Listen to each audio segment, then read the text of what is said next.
Welcome back to Vishi vlogs Kannada. ಎಲ್ಲರೂ ಹೇಗಿದ್ದೀರಾ? ಇವತ್ತು ಭಾನುವಾರ ಬೆಳಗ್ಗೆಯಿಂದನೇ ವ್ಲಾಗ್ನ ಶುರು ಮಾಡ್ತಾ ಇದ್ದೀನಿ. ಸ್ವಲ್ಪ ನಾನ್ ವೆಜ್ ಏನಾದರೂ ಮಾಡೋಣ ಅಂತ ಹೇಳಿ ಅಂದ್ಕೊಂಡು ವ್ಲಾಗ್ ಕೂಡ ಶುರು ಮಾಡಿದೆ. ರೆಸಿಪಿನೂ ಕೂಡ ಕ್ಯಾಪ್ಚರ್ ಮಾಡ್ಕೊಳ್ಳೋಣ ಅಂತ ಹೇಳಿ. ಸುಮಾರು ದಿನ ಆಗೋಗ್ಬಿಟ್ಟಿದೆ ನಮ್ಮನೆ ನಾನ್ ವೆಜ್ ಮಾಡಿ.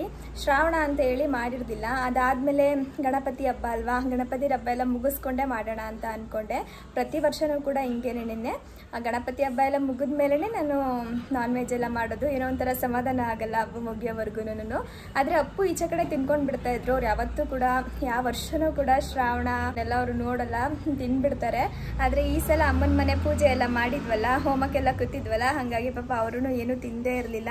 ಸರಿ ಇವತ್ತು ಅವ್ರಿಗೋಸ್ಕರ ಏನಾದರೂ ಮಾಡ್ಕೊಡೋಣ ಅಂತ ಹೇಳ್ಬಿಟ್ಟು ಎಲ್ಲನೂ ರೆಡಿ ಮಾಡ್ಕೊತಾ ಇದ್ದೀನಿ. ಇನ್ನು ಏನು ಮಾಡಬೇಕು ಅಂತ ಹೇಳಿ ಪ್ಲ್ಯಾನ್ ಮಾಡಿಲ್ಲ. ಬರೀ ಚಿಕನ್ನು ಮಟನ್ನು ತರಿಸಿ ಇಟ್ಕೊಂಡಿರೋದು ಅಷ್ಟೇ. ಇವತ್ತು ಏನಾದರೂ ಒಂದು ಮಾಡಬೇಕು. ವ್ಲಾಗ್ನು ಕೂಡ ಕಂಟಿನ್ಯೂ ಮಾಡ್ತೀನಿ. ಇವತ್ತಿನ ದಿನದ ಪೂರ್ತಿ ವ್ಲಾಗ್ನು ಕೂಡ ನೋಡಿ ಆಯಿತಾ, ನಿಮಗೂ ಇಷ್ಟ ಆಗ್ಬೋದು. ಈ ವ್ಲಾಗ್ ಬಂದು ಲಾಸ್ಟ್ ಸಂಡೇ ವ್ಲಾಗ್ ಆಗಿರುತ್ತೆ. ಸ್ವಲ್ಪ ಲೇಟಾಗಿ ಅಪ್ಲೋಡ್ ಮಾಡ್ತಾ ಇದ್ದೀನಿ, ಯಾಕಂದರೆ ನಾನು ಇನ್ನೂ ವಾಯ್ಸ್ ಓವರ್ ಕೊಟ್ಟಿರಲಿಲ್ಲ. ಇವಾಗ ಗಣಪತಿ ಹಬ್ಬ ಅಲ್ವಾ, ನಾನು ಸಂಜೆ ಸಾಮಾನ್ಯವಾಗಿ ವಾಯ್ಸ್ ಓವರ್ ಕೊಡೋದು. ಸಂಜೆ ಟೈಮೇ ಟಮಟೆ ಎಲ್ಲ ಬಾರಿಸ್ತಾ ಇರ್ತಾರೆ ಗಣಪತಿ ಬಿಡಲಿಕ್ಕೆ. ಸೌಂಡ್ ಸ್ವಲ್ಪ ಸರಿ ಕೇಳಿಸಲ್ಲ ಅಂತ ಹೇಳ್ಬಿಟ್ಟು ನಾನು ಇವತ್ತು ವಾಯ್ಸ್ ಓವರ್ ಕೊಡ್ತಾ ಇದ್ದೀನಿ. ಅದಲ್ಲದೆ ಹನಿ ಕೂಡ ಬೀಳ್ತಾ ಇತ್ತು, ಇವಾಗಲೂ ಕೂಡ ಹನಿ ಬೀಳ್ತಾ ಇದೆ. ಹಾಗೆ ನಮ್ಮ ಮನೆ ಹತ್ರ ಗಣಪತಿ ಬಿಡ್ತಿದ್ದಾರೆ, ಆ ಸೌಂಡ್ ಕೂಡ ಕೇಳಿಸ್ತಾ ಇರ್ಬೋದು. ಆದರೂ ಪರವಾಗಿಲ್ಲ, ಇನ್ನೂ ಲೇಟ್ ಆದರೆ ಚೆನ್ನಾಗಿರಲ್ಲ ಅಂದ್ಕೊಂಡು ಇವತ್ತು ವಾಯ್ಸ್ ಓವರ್ ಕೊಡ್ತಾ ಇದ್ದೀನಿ. ಇನ್ನು ನಾನು ಅಡುಗೆ ಮಾಡೋಣ ಅಂತ ಅಂದ್ಕೊಂಡಲ್ಲ, ಅವಾಗ ದೈವಿಕ್ ಕೂಡ ಬಂದಿದ್ದ. ಇನ್ನು ಸ್ವಲ್ಪ ಅಡುಗೆಗೆಲ್ಲ ರೆಡಿ ಮಾಡ್ಕೊಂಡು ಬಿಡ್ತೀನಿ. ಆವಾಗಲೇ ಪ್ಲ್ಯಾನ್ ಮಾಡ್ಕೊತಾ ಇದ್ದೀನಿ ಅಂತ ಹೇಳಿದ್ನಲ್ಲ. ಮೊದಲು ಸ್ವಲ್ಪ ಬಿರಿಯಾನಿ ಮಾಡಿಬಿಡ್ತೀನಿ ಚಿಕನಲ್ಲಿ. ಇವತ್ತು ಬೇರೆ ಥರ ಬಿರಿಯಾನಿ ಮಾಡ್ತೀನಿ. ಅದಾದಮೇಲೆ ಬಿರಿಯಾನಿ ಅಂದರೆ ಇವನು ಮುಖ ನೋಡಿ ಹಂಗೆ ಮಾಡ್ತೀನಿ. ಇವರು ವೆಜಿಟೇರಿಯನ್ನು, ನಾನ್ ವೆಜ್ ತಿನ್ನಲ್ಲ, ಅದಕ್ಕೆ ಕೋಪ ಮಾಡ್ಕೊಂಡಿರೋ ಥರ ನೋಡ್ತಾ ಇರೋದು. ಹಿಂಗೆ ಮುಖನೇ ಬೇರೆ ಥರ ಮಾಡಿಬಿಟ್ಟ. ಚಪಾತಿ ಮಾಡ್ಬೇಕಂತ ನಾನು ಇವತ್ತು ಬಿರಿಯಾನಿ ಮಾಡ್ಬೋದಾ? ಯಾಕೆ ನಿಮ್ಗೆ ಇಷ್ಟ ಇಲ್ವಾ?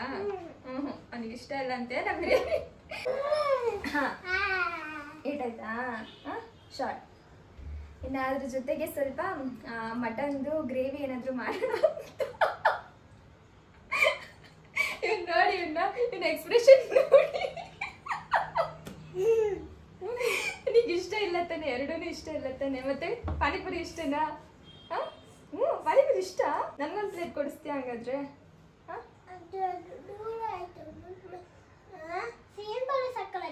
ಅಲ್ಲಿಗೆ ಹೋಗ್ಬೇಕಾ? ಇದು ಅತ್ತೆ ಜೊತೆ ಹೋಗಿ ತಗೊಂಡ್ ಬರೋಣ. ತಾತನ ಜೊತೆನೆ ಹೋಗೋದಾ? ಆಯ್ತು, ತಾತನ ಜೊತೆನೆ ಹೋಗಿ ಇವತ್ತು ಪಾನಿಪುರಿ ತರೋದು. ಚಿಕನ್ ಮಟನ್ ಮಾಡಲ್ಲ ನಾನು ಇವತ್ತು. ಎಲ್ಲ ನೀಚೆ ಕಡೆ ಬಿಸಾಕ್ಬಿಡೋಣ. ಮಾಡೋದು ಬೇಡ, ಕೋಳಿನೇ ಮಾಡೋದು ಬೇಡ.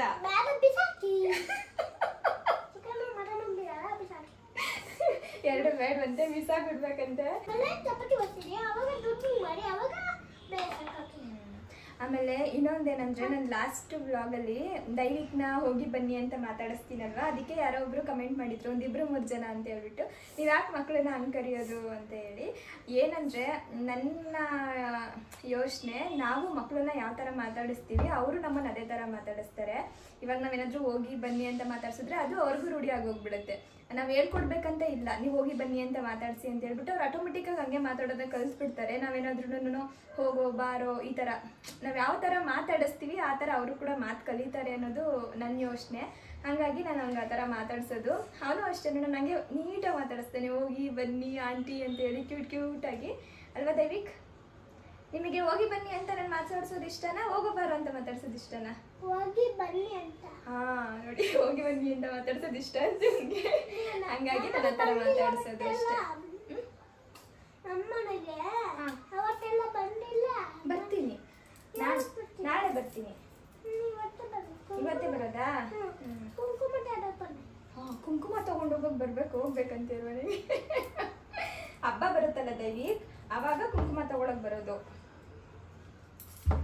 ಇನ್ನು ದೈವಿಕ್ ಜೊತೆ ಮಾತಾಡ್ಕೊಂಡು ನಿಂತ್ಕೊಂಡ್ರೆ ನಿಜವಾಗ್ಲೂ ಟೈಮ್ ಯಾವ ಥರ ಹೋಗುತ್ತೆ ಅಂತಲೇ ಗೊತ್ತಾಗಲ್ಲ. ಅವನೊಳ್ಳೆ ಪಟ ಅಂತ ಕ್ಯೂಟಾಗಿ ಮಾತಾಡ್ತಾನೆ ಇರ್ತಾನೆ. ಇನ್ನು ನಾನು ಅವನ ಜೊತೆ ಮಾತಾಡ್ಕೊಂಡು ಅಡುಗೆನೂ ಕೂಡ ಶುರು ಮಾಡ್ಕೊಂಬಿಡೋಣ ಅಂತ ಹೇಳಿ ಅಂದ್ಕೊಂಡೆ. ಹಾಗೆ ನಾನು ಕೆಲವೊಂದಿಷ್ಟು ಪ್ರಾಡಕ್ಟ್ಗಳನ್ನೂ ಕೂಡ ಪರ್ಚೇಸ್ ಮಾಡಿದ್ದೆ ಇಂಡಸ್ ವ್ಯಾಲಿ ಅವ್ರ ಕಡೆಯಿಂದ. ಏನಂದರೆ ನಮ್ಮ ಮನೆ ಒಂದು ಕುಕ್ಕರ್ ಇತ್ತು ನೋಡಿ, ಅದು ಸ್ಮಾಲ್ ಸೈಜ್ದು. ಅದ್ರದ್ದು ಲಿಡ್ ಮುರಿದೋಗ್ಬಿಟ್ಟಿತ್ತು. ನೀವು ಕೂಡ ಯಾವಾಗಲೂ ಹೇಳ್ತಿದ್ರಿ ಚೇಂಜ್ ಮಾಡಿ ಶಿಲ್ಪ ಅಂತ ಹೇಳ್ಬಿಟ್ಟು, ಅಥವಾ ಲಿಡ್ ಹಾಕ್ಸ್ಕೊಳ್ಳಿ ಅಂತ. ನಾನು ಕುಕ್ಕರ್ನೇ ಚೇಂಜ್ ಮಾಡಿ ಮಾಡಿಬಿಡೋಣ ಅಂತ ಅಂದ್ಕೊಂಡು ಈ ಸಲ ಸ್ಟೀಲ್ ಕುಕ್ಕರ್ನ ತರಿಸ್ಕೊಂಡಿದ್ದೀನಿ. ಇದು ಬಂದು 3 ಲೀಟ್ರದ್ದು. ಕ್ವಾಲಿಟಿ ಮಾತ್ರ ನಿಜವಾಗ್ಲೂ ತುಂಬಾ ಚೆನ್ನಾಗಿದೆ, ತುಂಬಾ ವೇಟ್ ಕೂಡ ಇದೆ. ಏನಾದರೂ ನಾನ್ ವೆಜ್ ಏನಾದರೂ ಮಾಡಿದಾಗ ಅಥವಾ ಬಿರಿಯಾನಿ ಏನಾದರೂ ಮಾಡಿದಾಗ ಯೂಸ್ ಆಗುತ್ತೆ ಅಂತ ಹೇಳಿ ಅಂದ್ಕೊಂಡು ತರಿಸ್ಕೊಂಡಿದ್ದು. ಇದ್ರ ಜೊತೆಗೆ ನಾನು ಇನ್ನೊಂದು ಕಡಾಯಿನೂ ಕೂಡ ಪರ್ಚೇಸ್ ಮಾಡಿದ್ದೀನಿ. ಚೆನ್ನಾಗಿದೆ, ಎರಡರ ಕ್ವಾಲಿಟಿ ಮಾತ್ರ ನಿಜವಾಗ್ಲೂ ತುಂಬಾ ಚೆನ್ನಾಗಿದೆ. ಆರಾಮಾಗಿ ನೀವು ಕೂಡ ಪರ್ಚೇಸ್ ಮಾಡ್ಬೋದು. ನಿಮ್ಗೇನಾದರೂ ಬೇಕು, ಪರ್ಚೇಸ್ ಮಾಡ್ತೀವಿ ಅನ್ನಂಗಿದ್ರೆ ಕೂಪನ್ ಕೋಡ್ನು ಕೂಡ ಕೊಟ್ಟಿರ್ತೀನಿ ನಂದು, ಅದನ್ನು ಬಳಸ್ಕೊಂಡು ನೀವು ಪರ್ಚೇಸ್ ಮಾಡಿ. ಅವಾಗ ನಿಮ್ಗೊಂದಿಷ್ಟು ಆಫರ್ ಕೂಡ ಸಿಗುತ್ತೆ. ಡಿಸ್ಕ್ರಿಪ್ಷನಲ್ಲಿ ನನ್ನ ಕೂಪನ್ ಕೋಡ್ನ ಕೊಟ್ಟಿರ್ತೀನಿ ಆಯಿತಾ, ಒಂದ್ಸಲ ಚೆಕ್ ಮಾಡಿ ನೋಡಿ. ಇನ್ನು ಚಿಕನ್ ತರಿಸ್ಕೊಂಡಿದ್ನಲ್ಲ, ಅದರಲ್ಲಿ ಇವತ್ತು ಸ್ವಲ್ಪ ಸ್ಪೆಷಲಾಗಿ ಬಿರಿಯಾನಿ ಮಾಡ್ತಾಯಿದ್ದೀನಿ. ನಿಜವಾಗ್ಲೂ ತುಂಬಾ ಚೆನ್ನಾಗಿ ಬಂದಿತ್ತು. ಅದು ಯಾವ ಥರ ಮಾಡೋದು ಅನ್ನೋದು ಕೂಡ ಇಲ್ಲಿ ಶೇರ್ ಮಾಡ್ತೀನಿ, ನೀವು ನೋಡ್ಬೋದು. ನಾನಿವಾಗ ಮೊದಲು ಒಂದು ಜಾರ್ಗೆ ಒಂದು ಈರುಳ್ಳಿನ ಸೇರಿಸ್ಕೊಳ್ತಾ ಇದ್ದೀನಿ. ಹಾಗೆ ಒಂದು 9ರಿಂದ 10 ಹಸಿರು ಮೆಣಸಿನ್ಕಾಯಿನ ಸೇರಿಸ್ಕೊಂಡಿದ್ದೀನಿ. 1 ಇಂಚಿನಷ್ಟು ಶುಂಠಿ ತೊಗೊಳ್ತಾ ಇದ್ದೀನಿ. ಇದ್ರ ಜೊತೆಗೆ ಒಂದು ಟೀ ಸ್ಪೂನ್ ಆಗುವಷ್ಟು ಮೆಣಸು, ಹಾಗೆ ಒಂದು 2 ಪೀಸ್ ಲವಂಗ, ಒಂದು 3ರಿಂದ 4 ಚಕ್ಕೆ, ಒಂದು ದೊಡ್ಡದು ಗೆಡ್ಡೆ ಬರುತ್ತಲ್ಲ ಬೆಳ್ಳುಳ್ಳಿ, ಅದರಲ್ಲಿ ಅರ್ಧ ಗೆಡ್ಡೆಯಷ್ಟು ಬೆಳ್ಳುಳ್ಳಿ ತೊಗೊಂಡಿದ್ದೀನಿ. ಸ್ವಲ್ಪ ಕೊತ್ತಂಬರಿ ಸೊಪ್ಪು ಹಾಗೆ ಸ್ವಲ್ಪ ಪುದೀನ ಸೊಪ್ಪು ಇಷ್ಟನ್ನು ಕೂಡ ಹಾಕ್ಕೊಂಡು ಗ್ರೈಂಡ್ ಮಾಡಿಕೊಂಡು ಒಂದು ಬೌಲ್ಗೆ ಸೇರಿಸ್ಕೊಳ್ತಾ ಇದ್ದೀನಿ. ಇವಾಗ ಇದಕ್ಕೆ 1 ಟೀ ಸ್ಪೂನ್ ಆಗುವಷ್ಟು ಜೀರಿಗೆ ಪುಡಿ, ಹಾಗೆ 1 ಟೀ ಸ್ಪೂನ್ ಆಗುವಷ್ಟು ಚಿಲ್ಲಿ ಪೌಡರು, 1 ಟೀ ಸ್ಪೂನ್ ಆಗುವಷ್ಟು ಧನಿಯಾ ಪುಡಿ, ರುಚಿಗೆ ಎಷ್ಟು ಬೇಕೋ ಅಷ್ಟು ಉಪ್ಪು, ಹಾಗೆ ಒಂದು 3 ಸ್ಪೂನ್ ಆಗುವಷ್ಟು ಮೊಸರು ಬೇಕಾಗುತ್ತೆ. ಇಷ್ಟನ್ನು ಕೂಡ ಹಾಕ್ಕೊಂಡು ಒಂದು ಅರ್ಧದಷ್ಟು ನಿಂಬೆಹಣ್ಣನ್ನು ಕೂಡ ಸೇರಿಸ್ಕೊಂಡು ಚೆನ್ನಾಗಿ ಮಿಕ್ಸ್ ಮಾಡ್ಕೊಳ್ತಾ ಇದ್ದೀನಿ. ಈ ಮಿಕ್ಸ್ ಮಾಡ್ಕೊಂಡಿದ್ದಾದಮೇಲೆ ಇದಕ್ಕೆ ನಾನು ಅರ್ಧ kg ಆಗುವಷ್ಟು ಚಿಕನ್ನ ಸೇರಿಸ್ಕೊಳ್ತಾ ಇದ್ದೀನಿ. ಚಿಕನ್ನ ಇದರಲ್ಲೇ ಚೆನ್ನಾಗಿ ಮಿಕ್ಸ್ ಮಾಡಿ ಒಂದು ಅರ್ಧ ಗಂಟೆ ಎತ್ತಿಟ್ಬಿಡಬೇಕು. ಅದು ಚೆನ್ನಾಗಿ ಮಸಾಲೆ ಎಲ್ಲ ಇಟ್ಕೊಳ್ಬೇಕು, ಅಲ್ಲಿವರೆಗೂ ನಾವು ಎತ್ತಿಡಬೇಕಾಗತ್ತೆ. ಒಂದು ಅರ್ಧ ಗಂಟೆ ಎತ್ತಿಟ್ಕೊಂಡ್ರೆ ಸಾಕಾಗುತ್ತೆ. ಇನ್ನು ಚಿಕನ್ ಎಲ್ಲ ಮ್ಯಾರಿನೇಟ್ ಮಾಡ್ಕೊಂಡಿದ್ದಾದಮೇಲೆ ಸ್ವಲ್ಪ ಈರುಳ್ಳಿ ಫ್ರೈ ಮಾಡ್ಕೊಳ್ಳೋಣ ಅಂದ್ಕೊಂಡೆ. ಅಷ್ಟರಲ್ಲಿ ಅಪ್ಪು ಕೂಡ ಬಂದರು. ಅವ್ರಿಗೆ ಮಿರರ್ ಥರ ಕೇಳಿದೆ, ಅದನ್ನು ತಂದಿದ್ರು. ಇವ್ರಿಗೊಂದು ಗ್ಲಾಸ್ ಥರ ಕೇಳಿದ್ದೆ, ಅಂದರೆ ಮಿರರ್ ಥರ ಕೇಳಿದೆ, ಅಲ್ಲಿ ವಾಶ್ ಬೇಷನ್ ಹತ್ರ ಹಾಕೋಕ್ಕೆ ಅಂತ ಹೇಳ್ಬಿಟ್ಟು ಅದನ್ನು ಕೂಡ ತೊಗೊಂಡು ಬಂದಿದ್ದಾರೆ. 2 ಹಾಕೆ ಒಂದು ನಂಗೆ ಒಂದು ನಿನಗೆ, ನೀನು 3 ಅಡಿ ಇರೋದು ಅಪ್ಪು, ಇದು ನಿನ್ಗಮ್ಮ. ಹಾ ಈ ಕಡೆಗೆ ಹಾ, ನಾನು ಇಲ್ಲ ಹಾಕೊಂಡ್ರೆ ನೀನು ಎಲ್ಲಿ ಕಾಣಿಸ್ತೀಯ? ನಿನ್ ಫೇಸ್ ಕಾಣಲ್ವಲ್ಲ. ಒಂದೇ ತಂದಿದ್ರೆ ಆಗಿರೋದಲ್ವಾ, ಮೇಲಿಂದ ಕೆಳಗಡೆ ತನಕ? ನನಗೆ ಮೇಲಿಂದ ಕೆಳಗಡೆ ಇದು ಅಡ್ಡ ಇಲ್ವಾ ಇದು? ಓ, ಇಲ್ಲಿ ಮಧ್ಯಕ್ಕೆ ಇದು ಸ್ವಿಚ್ ಕೊಟ್ಬಿಟ್ಟಿದ್ದಾರೆ. ಈ ಸ್ವಿಚ್ ಏನಾದ್ರು ಇಲ್ಲ ಅಂದಿದ್ರೆ ಕರೆಕ್ಟ್ ಆಗಿ ಹಾಕೊಂಡ್ಬಿಡಿತ್ತು. ಇವಾಗ ಇಲ್ಲಿಗೊಂದ ಮತ್ತೆ ಇಲ್ಲಿಗೊಂದು. ಅಯ್ಯೋ ರಾಮ, ರೌಂಡ್ ತರಬೇಕಿತ್ತು. ಇನ್ನೊಂದು ಐಟಮ್ ತಂದಿದ್ದೀನಿ, ಕೆಳಗಡೆ ಬಿಟ್ಬಿಟ್ಟಿದ್ದೀನಿ, ಹಾಕೊಳ್ತೀನಿ. ಇನ್ನೊಂದೇನು? ನಾನಿದನ್ನ ರೌಂಡದ್ದು ತರಲಿಕ್ಕೆ ಕೇಳಿದ್ದು, ಇವ್ರು ನೋಡಿದ್ರೆ ದೊಡ್ಡದಾಗಿರೋದೇ ತಂದಿದ್ದಾರೆ. ಕೇಕ್ ಏನಕ್ಕೆ? ತಿನ್ನಕ್ಕೆ. ಏ ಅಪ್ಪು, ಮಟನ್ ಮಾಡ್ತಿದ್ದೀನಲ್ಲ, ಇನ್ನು ಕೇಕ್ ಏನು ತಿಂತೀಯಾ? ನೋಡು ತೆಗ್ಬಿಟ್ಟು ಏನಕ್ಕೆ ಅಂತ. ತಿನ್ನಕ್ಕೆ ಈ ಥರ ಎಲ್ಲ ತರಲ್ಲ, ಪೀಸ್ ತರ್ತಾರೆ ಯಾರಾದ್ರೂ. ಏನು ವಿಷಯ ಅಂತ ಹೇಳು. ಓಪನ್ ಮಾಡು, ನಿನಗೆ ಗೊತ್ತಾಗುತ್ತೆ.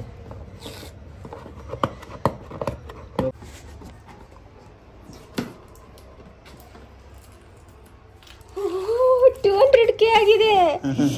ಅಯ್ಯೋ ರಾಮ, ನಾನೇ ನೋಡಿಲ್ಲಪ್ಪು. ನಿನ್ನೆ ರಾತ್ರಿನೇ ಆಯ್ತು. ಹೌದಾ? ಅಯ್ಯೋ ಅಯ್ಯಯ್ಯೋ, ನಾನು ಫಸ್ಟ್ ನೋಡ್ಬೇಕಿತ್ತು, ಸ್ಟೋರಿನಾದ್ರೂ ಆಗ್ತಾ ಇದ್ದೆ ನಾನು. Thank you. 200K ಚೆನ್ನಾಯ್ತಲ್ಲ.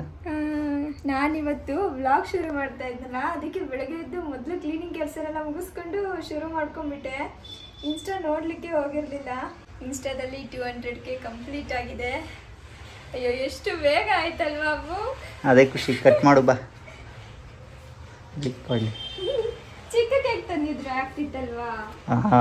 ಚಿಕ್ಕದೇ ಅದು ಕೇಕು, ಇನ್ನ ಚಿಕ್ಕ ತಂದ್ಬಿಟ್ರೆ ಅಷ್ಟೇ. Thank you. ಮ್ಯಾಚ್ ಬಾಕ್ಸ್ ತಗೊಂಬ. ಇದು ಕಟ್ ಮಾಡೋದು? ಕಟ್ ಮಾಡೋದು ಕಳ್ಸಿದ್ದೀರ ಇಲ್ಲಿ ತೈತಲ್ಲ ಕತ್ತಿ, ಇದು ಏನೋ ಚಾಕು. ಮ್ಯಾಚ್ ಬಾಕ್ಸ್ ದೇವ್ರ ಮನೇಲಿ ಐತೆ, ನೀನೇ ತಗೋಬೇಕು. ನೀನೇ ಬಾ. ನಾನಾ?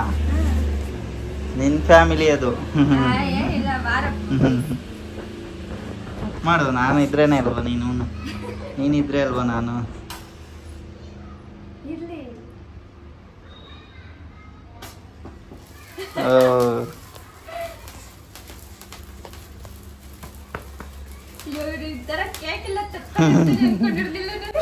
ನಾನು ಸುಮ್ಮನೆ ಆಚೆ ಹೋಗಿದ್ನಲ್ಲ, ನನಗೂ ಏನೋ ಒಂದು ಐಡಿಯಾ ಬಂತು, ಹಿಂಗಾರು ತಗೊಂಡೋಣ, ಖುಷಿ ಪಡ್ತಾರೆ ಅಂದ್ಬಿಟ್ಟು.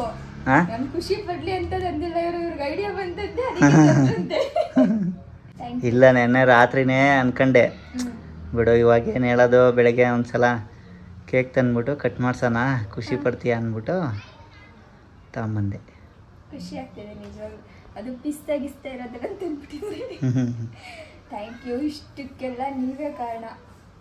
ನೀವು ನನ್ನ ಚಾನಲ್ನ ಅಥವಾ ನನ್ನ ಬ್ಲಾಗ್ಸ್ನ ನಮ್ಮನ್ನ ಇಷ್ಟೊಂದು ಇಷ್ಟಪಟ್ಟು ನೋಡ್ತಾ ಇರೋದ್ರಿಂದ ಇಷ್ಟೊಂದು ಖುಷಿ ನಮಗೆ ಸಿಗ್ತಾ ಇದೆ. ಇನ್ಸ್ಟಾಗ್ರಾಮಲ್ಲಿ 200K ಆಗಿರೋದು ತುಂಬಾ ಖುಷಿಯಾಗಿದೆ.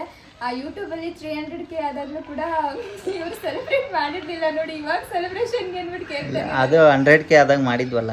100K ಆದಾಗ ಮಾಡಿದ್ರು, 300K ಆದಾಗೆಲ್ಲ ಮಾಡಿರಲಿಲ್ಲ. ಖುಷಿ ಆಗ್ತಾ ಇದೆ. ಕಟ್ಟು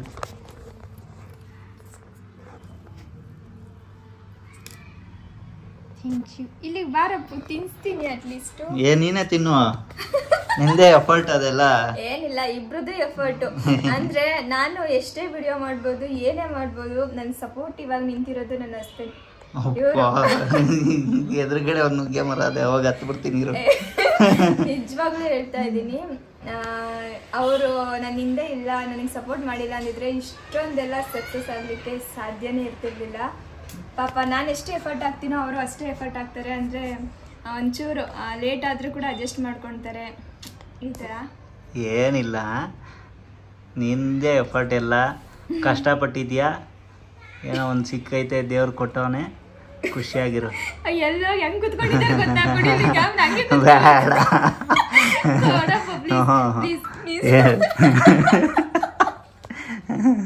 ಅಲ್ಲೋಗಿ ಕುತ್ಕೊಂಡು ಹಿಡ್ಕೊಂಡಿದ್ದಾರೆ.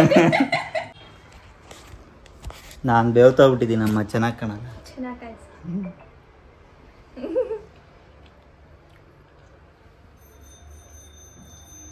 ತಿನ್ನು, ಒಂದ್ಸಲ ತಿನ್ನು. ಥ್ಯಾಂಕ್ ಯು, ಎಲ್ಲರಿಗೂ ವಿಶ್ ಮಾಡು. Thank you so much. ಹಿಂಗೆ ಸಪೋರ್ಟ್ ಮಾಡ್ತಾ ಇರಿ. ಆದಷ್ಟು ನಾನು ಒಳ್ಳೊಳ್ಳೆ ಕಂಟೆಂಟ್ ಕೊಡಲಿಕ್ಕೆ ಟ್ರೈ ಮಾಡ್ತೀನಿ. ನೀವು ನೋಡಿರ್ಬೋದು, ಏನಾದರೂ ಒಂದು ಹೊಸ ವಿಷಯನ ಶೇರ್ ಮಾಡ್ಕೊಳ್ಳಿಕ್ಕೆ ನಾನು ಕೂಡ ಟ್ರೈ ಮಾಡ್ತಿರ್ತೀನಿ, ಅಂದರೆ ನಿಮಗೂ ಹೆಲ್ಪ್ ಆಗೋ ಥರ. ಹಾಗಾಗಿ ಪ್ಲೀಸ್ ಇನ್ನು 300K 400K ಎಲ್ಲ ಆಗೋ ಥರ ಬ್ಲೆಸ್ ಮಾಡಿ ನನಗೆ ಸಪೋರ್ಟ್ ಮಾಡಿ, ಆಯಿತಾ? ಅಷ್ಟೇ. ಒಳ್ಳೆಯದಾಗಲಿ. Thank you Appu. ಆಯ್ತಪ್ಪ. ಅಡುಗೆ ಎಲ್ಲ ರೆಡಿ ಮಾಡಿದ್ದೀನಿ. ಅಂದರೆ ಚಿಕನ್ಗೆ ಮ್ಯಾರಿನೇಟ್ ಎಲ್ಲ ಮಾಡಿ ಇಟ್ಟಿದ್ದೀನಿ, ಇವಾಗ ಮಾಡಬೇಕು. ಬಿರಿಯಾನಿ ಮಾಡ್ತಾ ಇದ್ದೀನಿ. ಅದ್ರ ಜೊತೆಗೆ ಮಟನ್ದು ಗ್ರೇವಿ ಏನಾದರೂ ಮಾಡೋಣ ಅಂತ. ಫಸ್ಟ್ ಮಾಡಮ್ಮ, ಎಷ್ಟೊಂದು ದಿನ ಆಗ್ಬಿಟ್ಟೈತಿ ತಿಂದು, ಹಾಗೆಲ್ಲ ಕೆಟ್ಟೋಗಿ ಸಪ್ಪೆ ಆಗ್ಬಿಟ್ಟೈತಿ. ಇವ್ರ ಮುಖ ನೋಡಕ್ ಆಗ್ತಿಲ್ಲ ಪಾಪ. ಅವ್ರು ಇಷ್ಟು ದಿನ ಯಾವತ್ತೂ ಕೂಡ ಇದ್ದಿದ್ದವರೇ ಅಲ್ಲ, ನಾನ್ ವೆಜ್ ಎಲ್ಲ ತಿಂದೇನೆ ಇದೆ, ಮೊದಲನೇ ಸಲ ಇಷ್ಟು ದಿನ ಇರೋದವರು. ಎಷ್ಟು ಬಿಸಿಲು ಗೊತ್ತಾ ಆಚೆ. ಹೌದಾ ಅಪ್ಪು ಸ್ವಲ್ಪ ಪಿಂಪಲ್ಸ್ ಎಲ್ಲ ಎಷ್ಟಾಗಿದೆ ಫೇಸಲ್ಲಿ. ಏನು ಸಂಬಂಧ? ಈ ತರ ಎಲ್ಲ ಈಚೆ ಕಡೆ ಫುಡ್ ತಿನ್ನೋದು, ಎಣ್ಣೆ ಪದಾರ್ಥ ತಿನ್ನೋದು, ನೀರ್ ಕುಡಿದೇನೆ ಇರೋದು, ಇದೇ ಕಾರಣ. ಹೌದಾ? ಇವ್ರಿಗೆ ಫೇಸ್ ಅಲ್ಲಿ ನೋಡಿ ಎಷ್ಟು ಪಿಂಪಲ್ಸ್ ಆಗಿದೆ. ಇವತ್ತು ಸ್ವಲ್ಪ ಕಮ್ಮಿ ಆಗಿದೆ. ಫಸ್ಟ್ ಆಫ್ ಆಲ್ ನಾನು ಚೆನ್ನಾಗಿ ಕಾಣಿಸಿ ಯಾರು ನೋಡ್ಬೇಕು ಹೇಳು? ನಮ್ಗೆ ನಾವು ಚೆನ್ನಾಗಿರ್ಬೇಕು, ನಮ್ಗೆ ನಾವು ಚೆನ್ನಾಗಿದೀವಿ ಅಂತ ಅನ್ಸ್ಬೇಕು, ಹಂಗಿರ್ಬೇಕು. ಯಾರೋ ನೋಡ್ತಾರೆ ಅಂತ ಅಲ್ಲ, ಅದು ನ್ಯಾಚುರಲ್ ಆಗಿ ಬಂದಿರೋದು. ಏನ್ ಮಾಡಕ್ಕಾಗುತ್ತೆ? ಇವ್ರು ವಾದ ಮಾಡ್ತಾರೆ, ಬರೀ ಹಿಂಗೆ ವಾದ ಮಾಡ್ತಾರೆ. ನಾನು ಹೇಳಿದ್ರು ಕೂಡ ಇನ್ನು ಅಡುಗೆನೂ ಕಂಟಿನ್ಯೂ ಮಾಡಿಬಿಡ್ತೀನಿ. ಅಂದರೆ ರೆಸಿಪಿನ ಒಂಚೂರು ಕ್ಯಾಪ್ಚರ್ ಮಾಡ್ಕೊಳ್ಬೇಕು, ಅದನ್ನು ಮಾಡಿಕೊಂಡು ಅದಾದ್ಮೇಲೆ ಮತ್ತೆ ವ್ಲಾಗ್ ಕಂಟಿನ್ಯೂ ಮಾಡ್ತೀನಿ. ಸಬ್ಸ್ಕ್ರೈಬರ್ ಬದಲು ಇದೆಲ್ಲ ನಾನೇ ತಿನ್ಕೊಂತೀನಿ. ಯಾರ್ಯಾರು ಫಾಲೋ ಮಾಡ್ತಾ ಇದ್ದೀರಾ, ನಿಮ್ಮ ಪರವಾಗಿ ನಾನೇ ತಿಂತಾ ಇದ್ದೀನಿ. Thank you so much. 2 lakh ಜನ ನಿನ್ನ ಫಾಲೋ ಮಾಡ್ತಾ ಇದ್ದಾರೆ. ಆ ಖುಷಿಗೆ ಕೇಕ್ ನಿಮಗೆ. ಅವ್ರ ಬದಲು ನಾನು ತಿಂತಾ ಇದ್ದೀನಿ. ನಾನೇ 2 ಲಕ್ಷ ಜನ ಅನ್ಕೋ. ಆಯ್ತು ಬಿಟ್ರೆ ಇವರೆಲ್ಲ ಖಾಲಿ ಮಾಡ್ಬಿಡ್ತಾರೆ 2 ಲಕ್ಷ ಜನ ಅಂದ್ಬಿಟ್ಟು. ನಿಜವಾಗ್ಲೂ ಇವತ್ತು ತುಂಬಾ ಖುಷಿ ಆಯಿತು. ಯೂಟ್ಯೂಬ್ ಇರ್ಬೋದು, ಇನ್ಸ್ಟಾ ಇರ್ಬೋದು, FB ಇರ್ಬೋದು, ಎಲ್ಲ ಕಡೆ ನನ್ನ ವ್ಲಾಗ್ಸ್ನ ನೋಡಿ ನೀವು ಅಷ್ಟು ಪ್ರೀತಿ ಕೊಟ್ಟು ಸಪೋರ್ಟ್ ಮಾಡ್ತೀರಾ. ನಾವು ಎಷ್ಟೇ ವಿಡಿಯೋಸ್ನ ಮಾಡ್ಬೋದು, ನೀವು ನೋಡಿಲ್ಲ ಅಂದರೆ ಅದು ಏನು ಪ್ರಯೋಜನ ಇಲ್ಲ. ನೀವು ನೋಡಿ ಇಷ್ಟು ಪ್ರೀತಿ ಕೊಡೋದ್ರಿಂದನೇ ನಮಗೂ ಕೂಡ ಇಷ್ಟೊಂದೆಲ್ಲ ಸಾಧ್ಯ ಆಗೋದು. ಎಲ್ಲರಿಗೂ ನಿಜವಾಗ್ಲೂ ತುಂಬಾ ಥ್ಯಾಂಕ್ ಯು ಅಂತಲೇ ಹೇಳ್ತೀನಿ. ಇವಾಗ ಅಡುಗೆನೂ ಕೂಡ ಶುರು ಮಾಡ್ಕೊಂಡ್ಬಿಡ್ತೀನಿ. ಮೊದಲು ನಾನು ಬಿರಿಯಾನಿ ಮಾಡೋಣ ಅಂತ ಅಂದ್ಕೊಂಡು ಬಿರಿಯಾನಿಗೆ ಇವಾಗ ರೆಡಿ ಮಾಡ್ಕೊಳ್ತಾ ಇದ್ದೀನಿ. ಆಗಲೇ ಮ್ಯಾರಿನೇಟ್ ಮಾಡಿ ಇಟ್ಟಿದ್ನಲ್ಲ. ಇನ್ನು ಆ ಕಡೆ ಬಂದುಬಿಟ್ಟು ಗೋಡಂಬಿನ ಸ್ವಲ್ಪ ಹುರಿದಿಟ್ಕೊಂಡ್ಬಿಟ್ಟೆ. ಇನ್ನು ಒಂದು ಈರುಳ್ಳಿನೂ ಕೂಡ ಹುರ್ಕೊಳ್ತಾ ಇದ್ದೀನಿ. ಹಾಗೆ 1 ಗ್ಲಾಸ್ ಬಾಸುಮತಿ ಅಕ್ಕಿನೂ ಕೂಡ ನೆನೆಸ್ಬಿಟ್ಟು ಸ್ವಲ್ಪ ಬೇಯಿಸಿ ಸಪ್ರೇಟಾಗಿ ಇಟ್ಕೊಳ್ಬೇಕು. ಅಂದರೆ ಹೈದ್ರಾಬಾದಿ ಸ್ಟೈಲಲ್ಲಿ ಬಿರಿಯಾನಿ ಮಾಡ್ತೀವಿ ನೋಡಿ, ಅದೇ ಥರ ಇವತ್ತು ಮಾಡ್ತಿರೋದು, ಬಟ್ ಬೇರೆ ಥರ ಮಾಡ್ತಾಯಿದ್ದೀನಿ. ಮಾಮೂಲಿಯಾಗಿ ಒಂದು ಪಾತ್ರೆಗೆ ನೀರು ಹಾಕ್ಬಿಟ್ಟು 1-2 ಏಲಕ್ಕಿ, ಪಲಾವ್ ಎಲೆ, ಜಾಪತ್ರೆ, ಸ್ಟಾರು, ಚಕ್ಕೆ ಲವಂಗ ಇಷ್ಟನ್ನು ಕೂಡ ಹಾಕ್ಕೊಂಡು ನೆನೆಸಿಟ್ಟಿರೋ ಅಕ್ಕಿನ ಸೇರಿಸ್ಬಿಟ್ಟು ಒಂದು 3/4 ಭಾಗದಷ್ಟು ಅನ್ನ ಬೇಯಬೇಕು. ಅಲ್ಲಿವರೆಗೂ ಕುದಿಸ್ಕೊಳ್ತಾ ಇದ್ದೀನಿ. ಪೂರ್ತಿ ಅನ್ನ ಬೇಯಿಸ್ಲಿಕ್ಕೆ ಹೋಗಬಾರ್ದು. ಒಂದು 3/4 ಭಾಗ ಬೆಂದರೆ ಸಾಕಾಗುತ್ತೆ. ಒಂಚೂರು ಇನ್ನು ಅನ್ನ ಗಟ್ಟಿ ಇದೆ ಅನ್ನುವಾಗಲೇ ಬಸ್ದು ಬಿಡಬೇಕಾಗತ್ತೆ. ಇದಕ್ಕೆ ಸ್ವಲ್ಪ ಉಪ್ಪು ಕೂಡ ಸೇರಿಸಿ ಬೇಯಿಸ್ಕೊಳ್ತಾ ಇದ್ದೀನಿ ನಾನು. ಇನ್ನು ಈ ಕಡೆ ಈರುಳ್ಳಿನ ಫ್ರೈ ಮಾಡ್ತಿದ್ನಲ್ಲ, ಅದು ಕೂಡ ರೆಡಿಯಾಗಿದೆ. ಈಗ ತೋರಿಸ್ತಾ ಇದ್ದೀನಿ ನೋಡಿ. ಒಂದಿಷ್ಟು ಗೋಡಂಬಿ ಹಾಗೆ 1 ಈರುಳ್ಳಿ ಇಷ್ಟನ್ನು ಕೂಡ ಫ್ರೈ ಮಾಡಿ ಇಟ್ಕೊಂಡಿದ್ದೀನಿ. ಗೋಡಂಬಿ ಬೇಡ ಅಂದರೆ ಸ್ಕಿಪ್ ಕೂಡ ಮಾಡ್ಬೋದು, ಆದರೆ ನನಗೆ ಚೆನ್ನಾಗಿರುತ್ತೆ ಬಿರಿಯಾನಿಗೆ ಅಂತೇಳ್ಬಿಟ್ಟು ಹಾಕ್ಕೊಳ್ತಾ ಇರೋದಷ್ಟೇ. ಇವಾಗ ಒಂದು ಜಾರ್ಗೆ ನಾನು ಉರಿದೇ ಇರೋದು ಒಂದು 5-6 ಗೋಡಂಬಿ ಹಾಗೆ ಹುರಿದಿರೋ ಗೋಡಂಬಿ ಜೊತೆಗೆ 1 ಸ್ಪೂನ್ ಹಾಲಿನ ಕೆನೆ, ಒಂದು 4-5 ಬಾದಾಮಿ ಇಷ್ಟನ್ನು ಕೂಡ ನೀರು ಹಾಕಿ ಗ್ರೈಂಡ್ ಮಾಡಿ ಇಟ್ಕೊಂಡಿದ್ದೀನಿ. ಇನ್ನು ಅನ್ನ ಕೂಡ ರೆಡಿ ಆಯಿತು, ಅದನ್ನು ಕೂಡ ಬಸ್ತು ಸಪ್ರೇಟಾಗಿ ಎತ್ತಿಡ್ತಾ ಇದ್ದೀನಿ. ಇನ್ನಾಗಲೇ ಮ್ಯಾರಿನೇಟ್ ಮಾಡಿ ಇಟ್ಕೊಂಡಿದ್ನಲ್ಲ ಚಿಕನ್ನು, ಅದನ್ನು ಕೂಡ ಇವಾಗ ಸಪ್ರೇಟಾಗಿ ಚಿಕನ್ ಪೀಸ್ಗಳನ್ನ ಮಾತ್ರ ತೆಗೆದಿಟ್ಕೊಳ್ತಾ ಇದ್ದೀನಿ. ಈ ಮಸಾಲೆನೆಲ್ಲ ಬಿಸಾಡೋ ಅಗತ್ಯ ಇಲ್ಲ, ಈ ಮಸಾಲೆ ಕೂಡ ಯೂಸ್ ಆಗುತ್ತೆ. ಆದರೆ ಚಿಕನ್ ಮಾತ್ರ ಸಪ್ರೇಟಾಗಿ ಇಟ್ಕೊಂಡು ಈ ಮಸಾಲೆ ಮಾತ್ರ ಸಪ್ರೇಟಾಗಿ ಎತ್ತಿಟ್ಕೊಳ್ಬೇಕಾಗತ್ತೆ. ಇವಾಗ ಮೊದಲು ಒಂದು ಕಡಾಯಿಗೆ ನಾನು 1 ಸ್ಪೂನ್ ಆಗುವಷ್ಟು ಎಣ್ಣೆನ ಹಾಕ್ಬಿಟ್ಟು ಎಲ್ಲ ಕಡೆ ನೀಟಾಗಿ ಸ್ಪ್ರೆಡ್ ಮಾಡ್ಕೊಳ್ತಾ ಇದ್ದೀನಿ. ಐರನ್ ಪಾತ್ರೆ ಇದ್ದರೆ ಐರನ್ ಪಾತ್ರೆನೇ ತೊಗೊಳ್ಳಿ, ತುಂಬ ಚೆನ್ನಾಗಿ ಕುಕ್ ಆಗುತ್ತೆ. ಇಲ್ಲ ಅಂದರೂ ಕೂಡ ತೊಂದರೆ ಇಲ್ಲ, ಬೇರೆ ಪಾತ್ರೆಗಳಲ್ಲಿ ಕೂಡ ಮಾಡ್ಕೊಳ್ಬೋದು. ಇಲ್ಲ ತವೆ ಇದ್ದರೆ ತವೆ ಮೇಲೆ ಬೇಕಾದರೂ ಈ ಥರ ಚಿಕನ್ನ ಫ್ರೈ ಮಾಡ್ಕೊಳ್ಬೋದು ನೀವು. ಇವಾಗ ನಾನು ಚಿಕನ್ನ ಒಂದೊಂದೇ ಹಾಕ್ಕೊಂಡು ನೀಟಾಗಿ ಫ್ರೈ ಮಾಡ್ಕೊಳ್ತಾ ಇದ್ದೀನಿ. ಸ್ವಲ್ಪ ಕಲರ್ ಚೇಂಜ್ ಆಗಬೇಕು ಚಿಕನ್ದು, ಅಲ್ಲಿವರೆಗೂ ಫ್ರೈ ಮಾಡ್ಕೊಳ್ಬೇಕಾಗತ್ತೆ. ಇದನ್ನ ಇವಾಗ ಸಪ್ರೇಟಾಗಿ ಎತ್ತಿಟ್ಕೊಂಡ್ಬಿಟ್ಟು ಇವಾಗ ಒಂದು ಕಡಾಯಿಗೆ ನಾನು 1 ಸ್ಪೂನ್ ಆಗುವಷ್ಟು ಎಣ್ಣೆ ಸೇರಿಸಿ 1-2 ಪಲಾವ್ ಎಲೆ ಹಾಗೆ ಸ್ಟಾರು, ಜಾಪತ್ರೆ, 2 ಏಲಕ್ಕಿ, ಇದ್ರ ಜೊತೆಗೆ ಒಂದು ಅರ್ಧ ಸ್ಪೂನ್ ಆಗುವಷ್ಟು ಸೋಂಪು ಹಾಗೆ ಕಸೂರಿ ಮೇಥಿ, 1 ಕಪ್ ಆಗುವಷ್ಟು ಈರುಳ್ಳಿ, ಅಂದರೆ 1 ದೊಡ್ಡ ಈರುಳ್ಳಿನ ತೊಗೊಂಡಿದ್ದೀನಿ. ಇಷ್ಟನ್ನು ಕೂಡ ಹಾಕ್ಕೊಂಡು ಈರುಳ್ಳಿ ಕಲರ್ ಸ್ವಲ್ಪ ಚೇಂಜ್ ಆಗೋವರೆಗೂ ಹುರ್ಕೊಳ್ತಾ ಇದ್ದೀನಿ. ಹುರ್ಕೊಂಡಿದ್ದಾದಮೇಲೆ ಆವಾಗಲೇ ನಾವು ಮಸಾಲೆನ ಸಪ್ರೇಟಾಗಿ ಎತ್ತಿಟ್ಕೊಂಡಿದ್ದೋ ನೋಡಿ, ಆ ಮಸಾಲೆನ ಇವಾಗ ಇದಕ್ಕೆ ಸೇರಿಸ್ಕೊಂಡ್ಬಿಟ್ಟು ಮಸಾಲೆದು ಹಸಿ ವಾಸನೆ ಹೋಗೋವರೆಗೂ ಕೂಡ ಸ್ವಲ್ಪ ಚೆನ್ನಾಗಿ ಹುರ್ಕೊಳ್ಬೇಕಾಗತ್ತೆ. ಹುರ್ಕೊಂಡಿದ್ದಾದಮೇಲೆ ಚಿಕನ್ನ ಫ್ರೈ ಮಾಡಿ ಇಟ್ಕೊಂಡಿದ್ವಲ್ಲ, ಅದನ್ನು ಕೂಡ ಇದಕ್ಕೆ ಸೇರಿಸ್ಕೊಂಡು ಚೆನ್ನಾಗಿ ಬೇಯಿಸ್ಕೊಳ್ತಾ ಇದ್ದೀನಿ. ಆ ಮಸಾಲೆ ಮತ್ತು ಆ ಚಿಕನ್ನು ಎಲ್ಲ ನೀಟಾಗಿ ಹೊಂದ್ಕೊಳ್ಬೇಕು, ಅಲ್ಲಿವರೆಗೂ ಬೇಯಿಸ್ಕೊಳ್ತಾ ಇದ್ದೀನಿ. ಬೇಕಿದ್ರೆ ಸ್ವಲ್ಪ ನೀರು ಕೂಡ ಆ್ಯಡ್ ಮಾಡ್ಕೊಳ್ಬೋದು. ನಾನು ಸ್ವಲ್ಪ ನೀರನ್ನು ಕೂಡ ಆ್ಯಡ್ ಮಾಡ್ಕೊಂಡಿದ್ದೀನಿ, ಮಾಡ್ಕೊಂಡಿಲ್ಲ ಅಂದರೂ ಕೂಡ ನಡೆಯುತ್ತೆ. ನಾನು ಸ್ವಲ್ಪ ಆ್ಯಡ್ ಮಾಡ್ಕೊಂಡಿದ್ದೀನಿ. ರುಚಿಗೆ ಎಷ್ಟು ಬೇಕಷ್ಟು ಉಪ್ಪು ಹಾಕ್ಕೊಂಡು ನೀಟಾಗಿ ಕುದಿಸ್ಕೊಳ್ತಾ ಇದ್ದೀನಿ. ಈಗ ನೋಡ್ತಿರ್ಬೋದು ನೀವು, ಚಿಕನ್ ಎಲ್ಲ ಚೆನ್ನಾಗಿ ಬೆಂದಿದೆ, ಆ ಎಣ್ಣೆ ಕೂಡ ನೀಟಾಗಿ ಬಿಟ್ಕೊಂಡಿದೆ. ಇವಾಗ ನಾವು ಕಂಪ್ಲೀಟಾಗಿ ಅಂದರೆ ಒಂದು 80 ಭಾಗದಷ್ಟು ಚಿಕನ್ನ ಬೇಯಿಸ್ಕೊಂಡು ಬಿಡಬೇಕಾಗತ್ತೆ. ಇದಾದಮೇಲೆ ಆಗಲೇ ನಾನು ಗೋಡಂಬಿ ಮತ್ತು ಬಾದಾಮಿನೆಲ್ಲ ರುಬ್ಬಿಟ್ಕೊಂಡಿದ್ದೆ ನೋಡಿ, ಅದನ್ನು ಇದಕ್ಕೆ ಸೇರಿಸ್ಕೊಳ್ತಾ ಇದ್ದೀನಿ. ಈ ಬಿರಿಯಾನಿಗೆ ಇದೇ ಮುಖ್ಯವಾಗಿ ಬೇಕಾಗಿರುವಂಥದ್ದು. ಇದನ್ನು ಹಾಕಿದ್ರೇ ಬಿರಿಯಾನಿ ತುಂಬಾ ರುಚಿಯಾಗಿ ಬರೋದು ಅಂತಲೇ ಹೇಳ್ಬೋದು. ನಾವು ಇದನ್ನು ಹಂಗೆ ಕೂಡ ತಿನ್ಕೊಂಡು ಬಿಡ್ಬೋದು, ಚಪಾತಿಗೆ ಏನಾದ್ರೂ ಗೊಜ್ಜು ಥರ ನೆಂಚ್ಕೊಂಡು, ಇಲ್ಲ ಈ ಥರ ಬಿರಿಯಾನಿ ಕೂಡ ಮಾಡ್ಕೊಳ್ಬೋದು. ನಿಜವಾಗ್ಲೂ ತುಂಬಾ ಟೇಸ್ಟಿಯಾಗಿ ಬರುತ್ತೆ ಅಂತಲೇ ಹೇಳ್ತೀನಿ. ಇವಾಗ ಇದಕ್ಕೆ 1 ಟೀ ಸ್ಪೂನ್ ಆಗುವಷ್ಟು ಗರಂ ಮಸಾಲ ಹಾಗೆ 1 ಟೀ ಸ್ಪೂನ್ ಆಗುವಷ್ಟು ಚಿಲ್ಲಿ ಪೌಡರು ಜೊತೆಗೆ ಉಪ್ಪು ಇಷ್ಟನ್ನು ಕೂಡ ಸೇರಿಸ್ಕೊಂಡು 1-2 ನಿಮಿಷ ಬಾಡಿಸ್ಕೊಂಡ್ರೆ ಸಾಕು. ಜಾಸ್ತಿ ಹೊತ್ತೇನು ಕುದಿಸೋದು ಬೇಡ. ನೀವು ನೋಡ್ತಿರ್ಬೋದು ಎಷ್ಟು ಕ್ರೀಮಿಯಾಗಿ ಕಾಣಿಸ್ತಾ ಇದೆ ಅಂತ ಹೇಳ್ಬಿಟ್ಟು. ಇದು ಇವಾಗ ರೆಡಿ ಆಯ್ತಲ್ವ, ಇದನ್ನು ಸಪ್ರೇಟಾಗಿ ಎತ್ತಿಟ್ಕೊಂಡ್ಬಿಟ್ಟಿದ್ದೀನಿ. ಇವಾಗ ಮಾಮೂಲಿಯಾಗಿ ಸ್ವಲ್ಪ ದಪ್ಪ ಇರೋ ಒಂದು ಪಾತ್ರೆನ ತೊಗೊಳ್ತಾ ಇದ್ದೀನಿ. ಆ ಪಾತ್ರೆಗೆ ಮೊದಲು ಗ್ರೇವಿನ ಹಾಕ್ಕೊಂಡಿದ್ದೀನಿ. ಗ್ರೇವಿ ಹಾಕ್ಬಿಟ್ಟು ನೀಟಾಗಿ ಸ್ಪ್ರೆಡ್ ಮಾಡಿಬಿಟ್ಟು ಅದ್ರ ಮೇಲೆ ನಾವು ರೈಸ್ನ ಕುಕ್ ಮಾಡಿ ಇಟ್ಕೊಂಡಿದ್ದು ಇಟ್ಕೊಂಡಿದ್ದು ನೋಡಿ, ಅದನ್ನು ಇವಾಗ ಸೇರಿಸ್ಕೊಳ್ತಾ ಇದ್ದೀನಿ. ಅದ್ರ ಮೇಲೆ ಸ್ವಲ್ಪ ಹುರಿದಿಟ್ಕೊಂಡಿರೋ ಈರುಳ್ಳಿ, ಪುದೀನ, ಅದ್ರ ಜೊತೆಗೆ ಆಗಲೇ ಹುರಿದು ಎತ್ತಿಟ್ಕೊಂಡಿದ್ವಲ್ಲ ಗೋಡಂಬಿ, ಅದನ್ನು ಕೂಡ ಇವಾಗ ಸೇರಿಸ್ಕೊಳ್ತಾ ಇದ್ದೀನಿ. ಇದ್ರ ಮೇಲೆ ಮತ್ತೆ ಒಂದು ಲೇಯರ್ ಚಿಕನ್ ಗ್ರೇವಿ ಇದೆಯಲ್ಲ ಅದನ್ನು ಹಾಕ್ಬಿಟ್ಟು ಮತ್ತೆ ರೈಸ್ ಹಾಕೊಳ್ಳೋದು ಅಷ್ಟೇ. ಮಾಮೂಲಿಯಾಗಿ ಹೈದ್ರಾಬಾದಿ ಸ್ಟೈಲಲ್ಲಿ ಬಿರಿಯಾನಿ ಮಾಡಬೇಕಾದ್ರೆ ಮಾಡ್ತೀವಿ ನೋಡಿ, ಸೇಮ್ ಅದೇ ಥರ. ಇನ್ನು ಇದನ್ನು ದಮ್ ಕಟ್ಕೊಳ್ಬೇಕಾಗತ್ತೆ. ಮಾಮೂಲಿಯಾಗಿ ಒಂದು ತವಾ ಇಟ್ಬಿಟ್ಟು ತವಾ ಮೇಲೆ ಇದನ್ನು ಇಟ್ಬಿಟ್ಟು ಒಂದು ಪ್ಲೇಟ್ನ ಕ್ಲೋಸ್ ಮಾಡಿ ಭಾರವಾಗಿರೋ ವಸ್ತುನ ಇಟ್ಬಿಟ್ಟು ಲೋ ಫ್ಲೇಮಲ್ಲಿ ಒಂದು 10 ನಿಮಿಷ ದಮ್ ಕಟ್ಕೊಂಡ್ರೆ ಬಿರಿಯಾನಿ ರೆಡಿನೇ ಆಗೋಗ್ಬಿಡುತ್ತೆ. ಇನ್ನಿದ್ರ ಜೊತೆಗೆ ಮಟನ್ ಕರಿ ಮಾಡೋಣ ಅಂತ ಅಂದ್ಕೊಂಡು ಅದನ್ನು ಕೂಡ ರೆಡಿ ಮಾಡ್ಕೊಳ್ತಾ ಇದ್ದೀನಿ. ಅದನ್ನು ಇವತ್ತು ಸ್ವಲ್ಪ ತೀರಾ ಸಿಂಪಲಾಗಿ ಮಾಡ್ಕೊಳ್ತಾ ಇದ್ದೀನಿ. ಇದು ಸ್ವಲ್ಪ ಗೋಡಂಬಿ ಎಲ್ಲನೂ ಹಾಕ್ಕೊಂಡಿದ್ದೀನಲ್ಲ, ಹಾಗಾಗಿ ಅದೊಂದು ಚೂರು ಸಿಂಪಲಾಗಿ ಮಾಡೋಣ ಅಂತ ಅಂದ್ಬಿಟ್ಟು ಮೊದಲು ಒಂದು 1/4 kg ಮಟನ್ಗೆ ಅರಶಿನದ ಪುಡಿ, ಚಿಲ್ಲಿ ಪುಡಿ, ಧನಿಯಾ ಪುಡಿ, ಹಾಗೆ ಉಪ್ಪು, ಒಂದು ಅರ್ಧ ನಿಂಬೆಹಣ್ಣ ಸೇರಿಸ್ಕೊಂಡಿದ್ದೀನಿ. ಈ ಪೌಡರ್ಗಳನ್ನೆಲ್ಲ ನಾನು 1 ಟೀ ಸ್ಪೂನ್ ತೊಗೊಂಡಿದ್ದೀನಿ, ಚಿಕ್ಕ ಸ್ಪೂನಲ್ಲಿ ತೊಗೊಂಡಿರೋದು. ಇಷ್ಟನ್ನು ಕೂಡ ಹಾಕಿ ಮಟನ್ನ ಒಂದು ಅರ್ಧ ಗಂಟೆ ಎತ್ತಿಟ್ಕೊಂಡಿದ್ದೀನಿ. ಹಾಗೆ ಇವಾಗ ಒಂದು ಜಾರ್ಗೆ ಒಂದು ಈರುಳ್ಳಿ, ಹಾಗೆ ಒಂದು ಅರ್ಧ ಗೆಡ್ಡೆಯಷ್ಟು ಬೆಳ್ಳುಳ್ಳಿ, ಜೊತೆಗೆ ಒಂದು ಅರ್ಧ ಇಂಚಿನಷ್ಟು ಶುಂಠಿ ನೀರು ಹಾಕಿ ಗ್ರೈಂಡ್ ಮಾಡಿ ಎತ್ತಿಟ್ಕೊಳ್ತಾ ಇದ್ದೀನಿ. ಹಾಗೆ ಒಂದು 2 ಟೊಮೊಟೊನೂ ಕೂಡ ಗ್ರೈಂಡ್ ಮಾಡಿ ಎತ್ತಿಟ್ಕೊಂಡಿದ್ದೀನಿ. ಇನ್ನು ಇವಾಗೊಂದು ಕುಕ್ಕರ್ಗೆ ನಾನು 1 ಟೀ ಸ್ಪೂನ್ ಆಗುವಷ್ಟು ಸಾಸಿವೆ ಎಣ್ಣೆನ ಸೇರಿಸ್ಕೊಂಡಿದ್ದೀನಿ. ಹಾಗೆ ಒಂದು 2 ಏಲಕ್ಕಿ, ಹಾಗೆ ಒಂದು 2 ಪೀಸಷ್ಟು ಚಕ್ಕೆ, ಒಂದು 3 ರಿಂದ 4 ಲವಂಗ, ಒಂದು 4 ರಿಂದ 5 ಹಸಿರು ಮೆಣಸಿನ್ಕಾಯಿ, ಒಂದು ಪಲಾವ್ ಎಲೆ, ಹಾಗೆ ಒಂದು ಈರುಳ್ಳಿನೆಲ್ಲ ಸೇರಿಸ್ಕೊಂಡಿದ್ದಾದಮೇಲೆ ಸ್ವಲ್ಪ ಚೆನ್ನಾಗಿ ಹುರ್ಕೊಳ್ಬೇಕಾಗತ್ತೆ. ಇದ್ರ ಜೊತೆಗೆ ಒಂಚೂರು ಪುದೀನ ಕೂಡ ಹಾಕ್ಕೊಂಡಿದ್ದೀನಿ, ಚೆನ್ನಾಗಿರುತ್ತೆ ಅದು ಟೇಸ್ಟ್ ಅಂತ ಹೇಳ್ಬಿಟ್ಟು. ನಿಮಗೆ ಪುದೀನ ಫ್ಲೇವರ್ ಇಷ್ಟ ಆಗಲ್ಲ ಅಂದರೆ ಸ್ಕಿಪ್ ಕೂಡ ಮಾಡ್ಕೊಳ್ಬೋದು. ಇನ್ನು ಆವಾಗಲೇ ನಾನು ಈರುಳ್ಳಿ ಪ್ಯೂರಿನ ರೆಡಿ ಮಾಡಿ ಇಟ್ಕೊಂಡಿದ್ದೆ ನೋಡಿ, ಈರುಳ್ಳಿ ಬೆಳ್ಳುಳ್ಳಿನೆಲ್ಲ ಗ್ರೈಂಡ್ ಮಾಡಿ ಅದನ್ನು ಕೂಡ ಇವಾಗ ಸೇರಿಸ್ಕೊಂಡು ಸ್ವಲ್ಪ ಹಸಿ ವಾಸನೆ ಹೋಗೋವರೆಗೂ ಚೆನ್ನಾಗಿ ಹುರ್ಕೊಂಡ್ಬಿಟ್ಟು ಅದಕ್ಕೆ ಮ್ಯಾರಿನೇಟ್ ಮಾಡಿರೋ ಮಟನ್ನ ಸೇರಿಸ್ಕೊಳ್ತಾ ಇದ್ದೀನಿ. ಮಟನ್ನೆಲ್ಲ ಸೇರಿಸ್ಕೊಂಡಿದ್ದಾದಮೇಲೆ ಸ್ವಲ್ಪ ಚೆನ್ನಾಗಿ ಹುರ್ಕೊಳ್ಬೇಕಾಗುತ್ತೆ. ನಾನು ಹಂಗೆ ಸ್ವಲ್ಪ ಲಿಡ್ನ ಕ್ಲೋಸ್ ಮಾಡಿ ಹುರ್ಕೊಳ್ತಾ ಇದ್ದೀನಿ.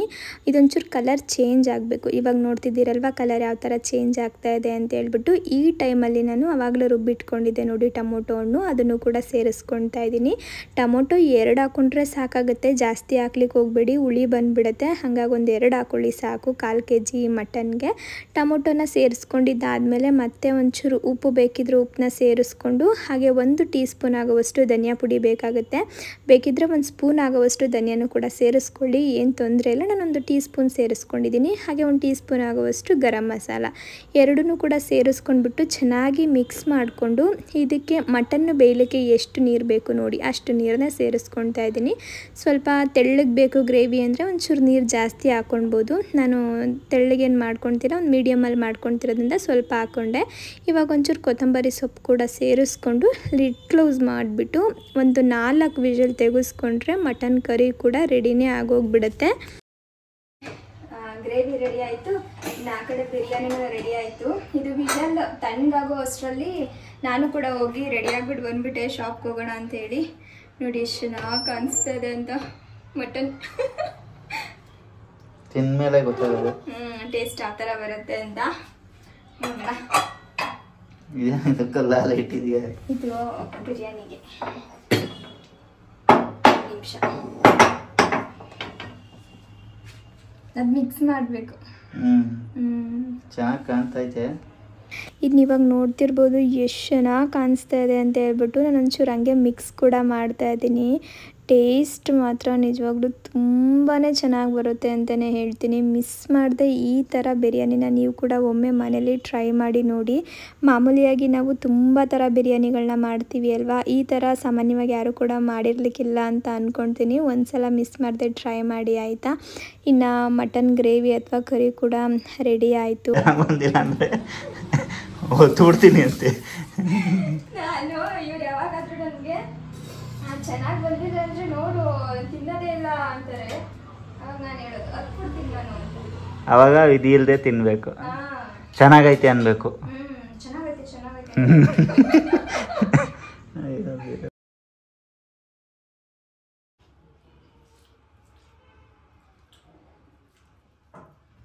ಚೆನ್ನಾಗಿದೆ ನಿಜ ನಿಜ ಚೆನ್ನಾಗಿದೆ. ನಿಜ ಹೇಳ್ಬೋದು, ನಿಜವಾಗ್ಲೂ ಚೆನ್ನಾಗಿದೆ.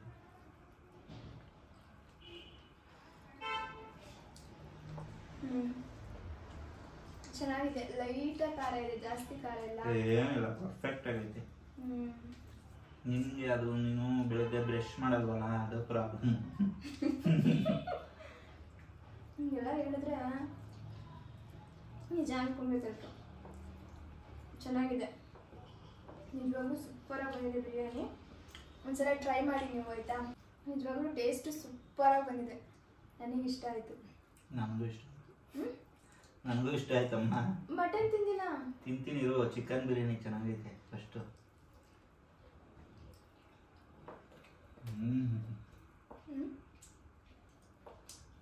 ಸುಟ್ಟಿದೆಯಲ್ಲ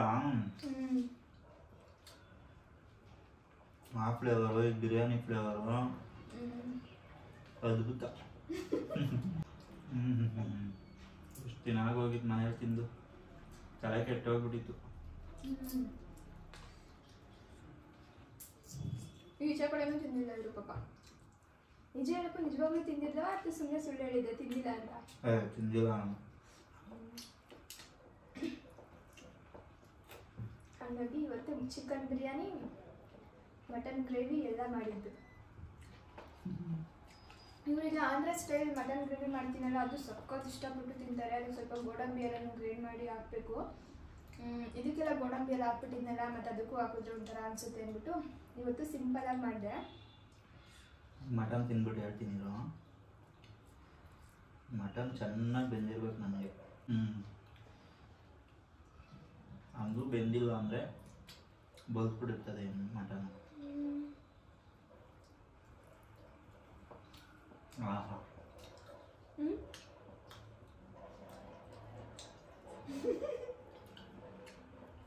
ಚೆನ್ನಾಯ್ತಾ? ಏನೋ ಸೊಪ್ಪು ಹಾಕಿದೆಯಾ, ಆ ಫ್ಲೇವರ್ ಗೊತ್ತೈತೆ. ಕೊತ್ತಂಬರಿ ಸೊಪ್ಪು. ಇದೇನು ಸೊಪ್ಪಿದು? ಕೊತ್ತಂಬರಿ ಸೊಪ್ಪು ಅಷ್ಟೇ. ಹೌದಾ? ಲಾಸ್ಟಲ್ಲಿ ಹಾಕ್ತೆ. ಏನೋ ಮೆಂತ್ಯ ಸೊಪ್ಪು ಥರ ಫ್ಲೇವರ್ ಗೊತ್ತೈತೆ ಸ್ವಲ್ಪ. ಮೆಂತ್ಯ ಸೊಪ್ಪನ್ನು ಸ್ವಲ್ಪ, ಮೆಂತ್ಯ ಅಲ್ಲ, ಪುದೀನ ಸೊಪ್ಪು ಸ್ವಲ್ಪ ಹಾಕಿದ್ದೀನಿ, ಮತ್ತೆ ಕೊತ್ತಂಬರಿ ಸೊಪ್ಪು ಹಾಕಿದ್ದೀನಿ. ಗ್ರೈಂಡ್ ಮಾಡಿ ಹಾಕಿಲ್ವಲ್ಲ, ಚೆನ್ನಾಗಿದೆ ಥರ ಟೇಸ್ಟು. ಗೊತ್ತೈತೆ.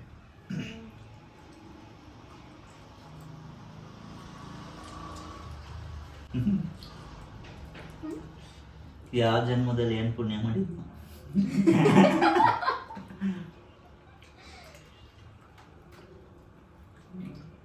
ಇಷ್ಟು ರುಚಿ ರುಚಿಯಾಗಿ ಅಡುಗೆ ಮೂವತ್ತು ಜನ್ಮದಲ್ಲೆಲ್ಲ ಬರೀ ಅನ್ನ ಸಪ್ಪೆ ಸಾರು ತಿಂತಿರ್ತೀನಿ. ಅದಕ್ಕೆ ದೇವರು ಈ ಜನ್ಮದಲ್ಲಿ ಒಳ್ಳೆ ಅಡುಗೆ ಭಟ್ರನ್ನು ಮದುವೆ ಮಾಡೋಣ.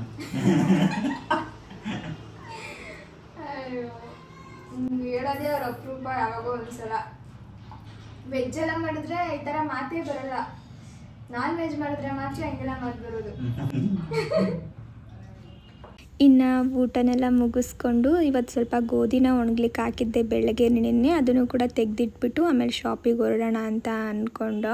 ಸಾಮಾನ್ಯವಾಗಿ ನಾನು ಗೋಧಿ ಹಿಟ್ಟನ್ನೆಲ್ಲ ಮನೇಲೇ ಅಲ್ವಾ ಮಾಡ್ಕೊಳ್ಳೋದು, ಹಾಗಾಗಿ ಇನ್ನಿವತ್ತು ನಾವಿರೋ ಕಡೆ ಗಣಪತಿ ಕೂಡ ಕೂರಿಸಿದ್ರು. ಅಂದರೆ ನಮ್ಮ ರೋಡಲ್ಲಿ ಎಷ್ಟು ಚೆನ್ನಾಗಿ ರಂಗೋಲಿ ಬಿಟ್ಟಿದ್ರು ಗೊತ್ತಾ. ಇವತ್ತು ರಂಗೋಲಿ ಕಾಂಪಿಟೇಷನ್ ಕೂಡ ಇತ್ತು, ಹಾಗಾಗಿ ಒಂದೆರಡೆರಡು ಕ್ಯಾಪ್ಚರ್ ಮಾಡಿಕೊಂಡೆ. ನಾನು ಜಾಸ್ತಿ ಕ್ಯಾಪ್ಚರ್ ಮಾಡ್ಕೊಳ್ಳಿಕ್ಕಾಗಲಿಲ್ಲ.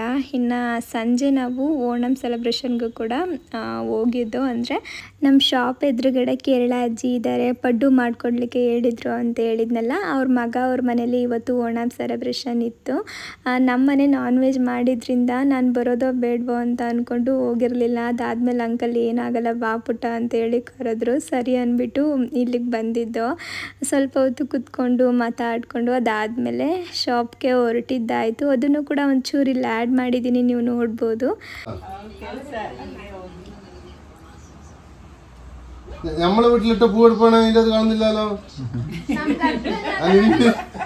ಕನ್ನಡದಲ್ಲಿ ಮಾತಾಡಿ.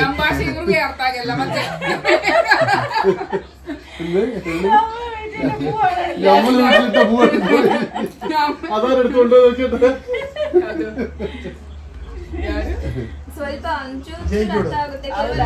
ನಮ್ದ ಮನೇಲಿ ಹಾಕಿ ಹೂವು ನಮ್ದ ಮನೆಯಲ್ಲಿ ಇವ್ರು ಹಾಕಿರೋದು.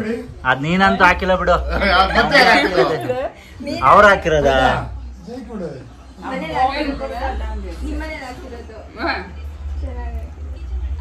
ಅಲ್ಲೆಲ್ಲ ಜಾಗ ಇಲ್ಲ, ಒಳಗಡೆ ಜಾಗ ಇಲ್ಲ.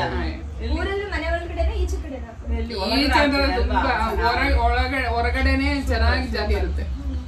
ದೊಡ್ಡದಾಗ ಹಾಕ್ತಾರಮ್ಮ, ಮನೆ ಒಳಗೆ ಚಿಕ್ಕದು ಸಿಂಪಲ್ ಆಗಿ ಹಾಕ್ಬೇಕಷ್ಟೇ. ನಾನು ದೀಪಾವಳಿಗೆ ಹಾಕ್ತಿರಲ್ಲ ಇವ್ರನ್ನ ಫಾಲೋ ಮಾಡ್ಕೊಂಡು ಹಾಕೋದಿದ್ದೀವಿ. ಎಲ್ಲ ನೀವು ರಂಗೋಲಿ ಬಿಡಿಸಲ್ಲ, ನಂಗೆ ಬರಲ್ಲ ರಂಗೋಲಿ ಎಲ್ಲ ಬಿಡ್ಸಕ್ಕೆ. ಸೂಪರ್ ಆಗಿ ಬಿಡಿಸ್ತಾವ್ರೆ ಇಲ್ಲಿ ಅವರು ರಂಗೋಲಿ ಬಿಡಿಸೋರು. ಅದು ಸ್ಕೂಲ್ ಮೊದಲೇ ಟ್ರೈನಿಂಗ್ ಇದೆಯಾ ಸ್ಕೂಲ್? ಇವಾಗ ನೀವ್ ಹೆಂಗೆ ಫ್ಲವರ್ ಅಲ್ಲಿ ಡೆಕೋರ್ ಮಾಡ್ತೀರಾ ಅದರ ಚಿಕ್ಕ ವಯಸ್ಸಿಂದ ಎಲ್ಲ ಕಲರ್ ಪೌಡರ್ ಎತ್ಕೊಂಡು ಈ ತರ ಹೋಗ್ತಾ ಅದೇ ನನ್ಗೆ ಬರಲ್ಲ ಅದು. ಎಷ್ಟೋ ಇಷ್ಟ ನನ್ ಕಲಿಯಕ್ಕೆ. ಅದು ಇದರಿಂದ ಪೌಡರ್ ಬಿದ್ದ ಸ್ವಲ್ಪ ಏಜ್ ಇರುತ್ತಲ್ಲ, ಏಜ್ ತಮಿಳು ಎಲ್ಲ ತಮಿಳಿನ ಸಾಂಗ್ ಇವತ್ತು ರಂಗೋಲಿ ಕಾಂಪಿಟೇಷನ್ ಇದೆ ನಮ್ ರೋಡಲ್ಲಿ. ಎಷ್ಟು ಚೆನ್ನಾಗಿ ಬಿಡಿಸಿದ್ದಾರೆ ಅಂದ್ರೆ ರೋಡ್ ಫುಲ್ ಬರೀ ರಂಗೋಲಿ. ಚೆನ್ನಾಗಿದೆ ನೋಡೋಕೆ. ಅಜ್ಜಿದೀರ್ ಹತ್ರ ಹೋದ್ರೆ ಕಲ್ಕೊಬಹುದು. 4 ಎಲೆ 5 ಎಲೆ ಎಲ್ಲ ಬಿಡಿಸ್ತಾರೆ ಒಂದೇ ಸಲ. ಹಿಂಗ್ ಬಗ್ಗಿ ಎದ್ದೋಳೋ ವರ್ಷ ಫುಲ್ ರಂಗೋಲಿ ಕಾಂಪಿಟೇಷನ್. ಬಾಹುಬಲಿ 4 ಬಾಣ ಬಿಡ್ತಾರಲ್ಲಣ್ಣ, ಹಂಗ ಹಿಂಗ್ ಬಿಡೋದು 4 ಬಾಣ.